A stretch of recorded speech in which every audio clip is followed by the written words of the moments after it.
Hello everybody, welcome back to a new video. I know it has been quite a while since I made my last video. It's been months and months at this time, but I thought I would make another video today because Delta Force has some new stuff in this game, and I wanted to focus on the new weapons and some changes that I found in this little tech test. So I guess we'll start off with the new weapons first, right? This is the Type 191. I actually think it is the Chinese new service rifle. Here is some of its characteristics. It has a fire rate of 706 RPM. It comes standard with a 30 round mag. Muzzle velocity is 550 meters a second. It is a interesting looking rifle. Before we get into all the attachments, let's just see how it feels without anything. Which is not the worst, but also not the greatest. I can control it like pretty decently.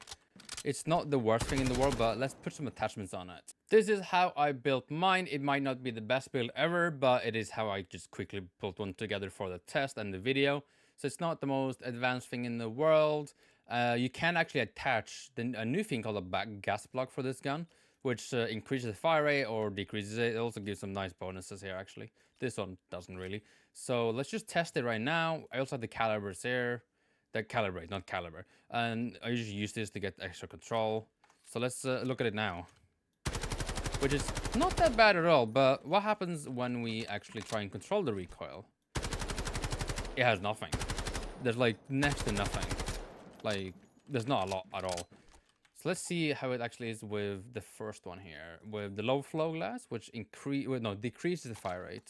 But it also does give a couple bonuses on the other side. It still actually feels pretty good. It's not too bad. How about the high flow, which increases it? Oh yeah, that is... Actually, this might be better. I can definitely feel that this is a lot higher. Oh my god. This is it. Ooh, that's not bad at all. But that was the Type 191. I hope you guys enjoyed that. It is quite an interesting looking rifle. Let's get on to the next gun. The next weapon on the list is the MP7 from Heckler Koch. It is a very interesting looking SMG. I think it's probably my favorite SMG IRL in the world. I quite like how it looks. It's super unique. It shoots quite fast at 950 RPM. And as you can see, it kills, especially at close distance. But at range, I wouldn't use this in its current iteration. It is not the greatest, but it is a very cool looking SMG, and let's just get straight into modifying it. Gets a little decent build maybe, and this is what I came up with. It is fairly different now if you look at the before and after. I obviously added a muzzle for vertical recoil, the barrel here. I did put 30 round mag. You could technically also put the 40 round mag if you want, but I decided to not do that. I also calibrated it. So let's just try this out first. It has no vertical recoil. It still has a bit of horizontal. You could definitely maybe fine-tune that a bit. But like, it has no recoil at all. Like, this is without controlling. It is honestly kind of crazy. And in close quarters, it actually kills quite quickly. It's a super beautiful gun. Let's get on to the next one. This LMG is the beast of a gun, the M250. It is a beautiful, slow firing, chugging ass motherfucking machine gun. So shall we see what it can do? It has a decent bit of recoil when you don't control it, but I think it's still fairly controllable. It has a little bit of VREC as well, visual recoil, but it's still decently controllable. Doesn't shoot that quick as 550, I think. So let's get into building it. So this is how I built my gun. I also did obviously put on a 75 round belt. It gives better handling. And this foregrip for vertical fire, vertical recoil. This for horizontal recoil. This barrel as well to get a little bit of extra range and such. This is also the optic. I quite like this optic. It's really nice. But also I did calibrate with the control, and I gave a little bit, you know, this, whatever this is. So let's try it out and see how it is. Without recoil first. See how much of an improvement that is? It's absolutely crazy. It's like I can control this massively. It's insane. Like, it doesn't really have much recoil at all.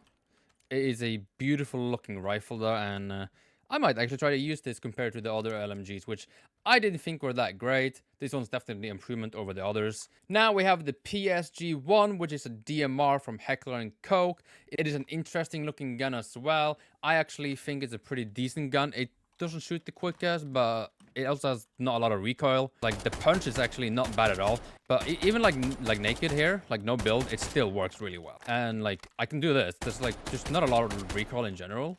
So let's mod this build. So this is how I built out my PSG-1. It is a interesting looking gun, and I did actually put the Resident Sniper Rifle suppressor on here.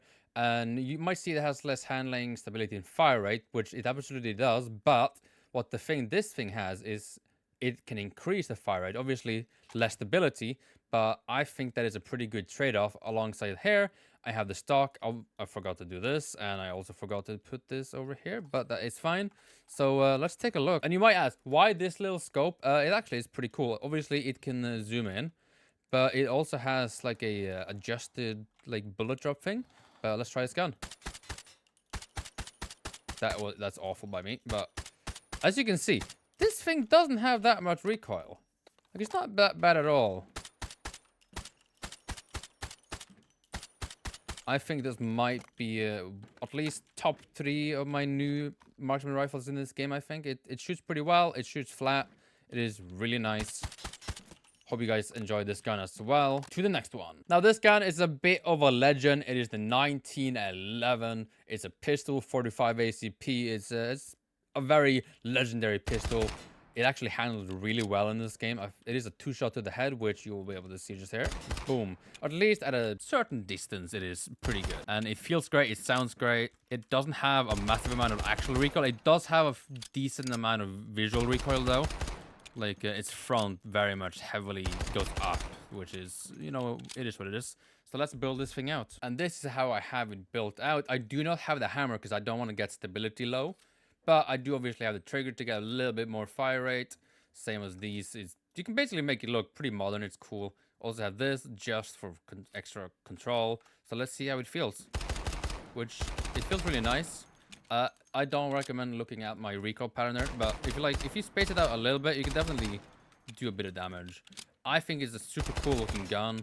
It is, especially in its modern variety. But I hope you guys enjoyed all of these new weapons. I think they're all pretty cool. Let me know in the comments. So let's check out some of the other changes that I noticed. So first of all, they added one new vehicle, which is the Recon helicopter, which, you know, we all know it as the Little Bird. Here is its customizations, which comes with the machine guns, autocannon, personnel rockets, missiles, decoy flare, and repair. Looks okay. I mean, it also has a detector, which is basically just spotting people alongside a scan. There is also a new operator called Toxic with a K, and she has some interesting abilities such as the Dragonfly Swarm, which is super annoying to fight against, by the way. I am not a big fan of fighting against it. It also has the Adreno Boost and the Blinding Gas, which if you go into and walk out, it'll kind of stay there for like a couple seconds and then go away. It's also annoying, but I think that's still okay. The trait is also Swift Healing, which reduces the time it takes for nearby squad mates to use consumables in operations and reduces the time it takes for them to start healing after being injured in warfare, which is kind of an interesting looking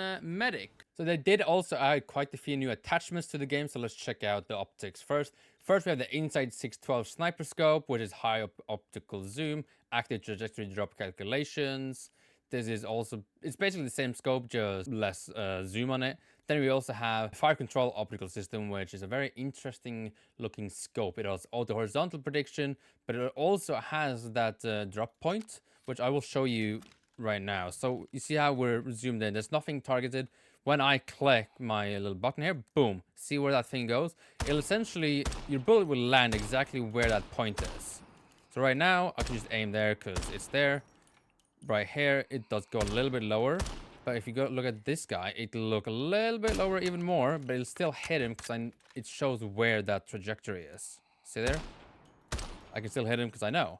And I think it is quite a cool looking scope. It might actually be the best scope in the game now because you can also just calculate it to look like it looks like a red dot. Like no FOV zoom at all. But you also have the adjustable zoom, which kind of crazy, up to 7x. It's a very cool looking scope. The next scope we have is the AP500 reflex sight, which kind of looks like this. It's not too special, but I actually quite like it. Might be my new favorite red dot, and if you don't like the zoom on it, you can also turn it back a little bit here, and it'll basically have none. Yeah, it's pretty cool, I think. There's also a couple new flashlights. The Olight Warrior 3S, the Olight Odin S, and the Olight Balder Pro are multifunctional flashlight, which is a thing to say, by the way. But you can also see what they say here and there and there. All right, first we have the Olight Warrior 3S, a spotlight. And this is what it looks like. Next, we have the Olight Odin S, which is also a floodlight, but it also has the active flash blinding, which I assume just makes it a bit harder for enemies to look at you. This is what it looks like. Next, we have the Olight Balder R Pro multifunctional flashlight, which is a flashlight spotlight, but also has a laser, and you can do the attack stance. There is also a new suppressor called the Advanced Multi-Caliber Suppressor, weak gunshot suppression, weapon stability when firing, also a bit more control, less handling, and this is what it sounds like on the SR25. It is pretty cool looking. Next, we have a new foregrip, which is the collapsible bipod grip, and as it sounds like, it is a bipod. So let's try it out. On any surface, you can just click J, and it'll be a lot easier to shoot your gun. It also just obviously handles as a classic, foregrip to help you with that stuff. But I think it's quite cool that it can turn it into a bipod as well. You can do this on any surface, on the floor if you want. It works, it works decently well. There's also the Spiral Fire Flash Hider. And as you can see, here's what it does. Muzzle flash concealment and some other stuff. Let's just see what it looks like when we shoot. As you can see, there's no muzzle flash at all coming off from the muzzle. Now, the last little tiny attachment together is the modular handguard panel, which actually gives you control and stability at the cost of 2 handling, which I think is quite cool and could come in useful in a couple builds. There's actually quite a few different changes. For example, one for the R93 is that they added a heat shield, which just gives you handling. Another is for the SG552, which adds a new night heavy barrel, and it makes the gun look pretty cool. The SR3M actually got a couple different new things, which was a muzzle, which is the covert suppressor, big boy. But also there is a new little barrel, which extends the range by 1 and some more control, but also you got a couple more different little attachment points here. But it sounds super cool. I think it's a very good addition to the gun. The next is for the AKS-74, where they actually removed the practical long barrel combo and the practical standard barrel combo. Here you can see there's only upper and lower handguard.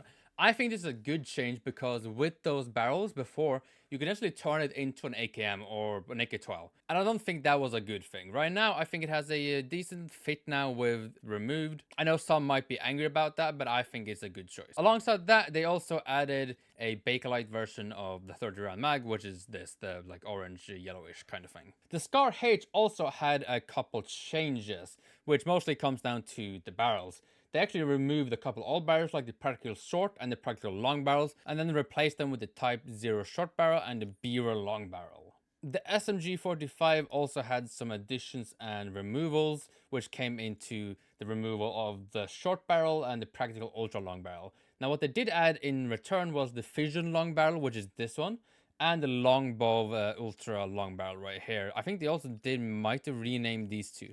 But I think it makes the gun look pretty damn cool. For the MP5, they also did some stuff, which is where they renamed the long barrel combo to the Scout long barrel combo.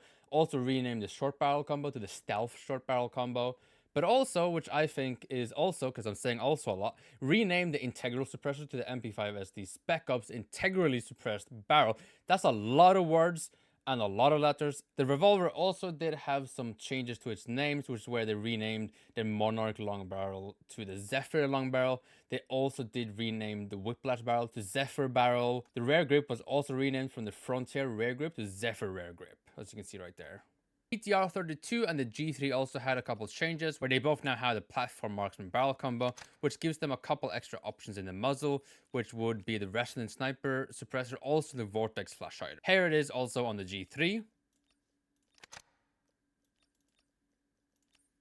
I hope you all enjoyed. I'll have like a small amount of gameplay here. It's not a lot, just to show off some of the trench map. But it's a little bit. Hope you all enjoyed the video. Bye bye.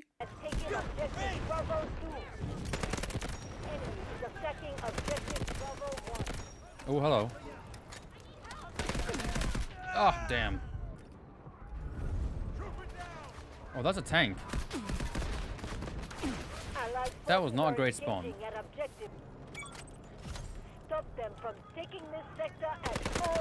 Oh god, they're all coming. No!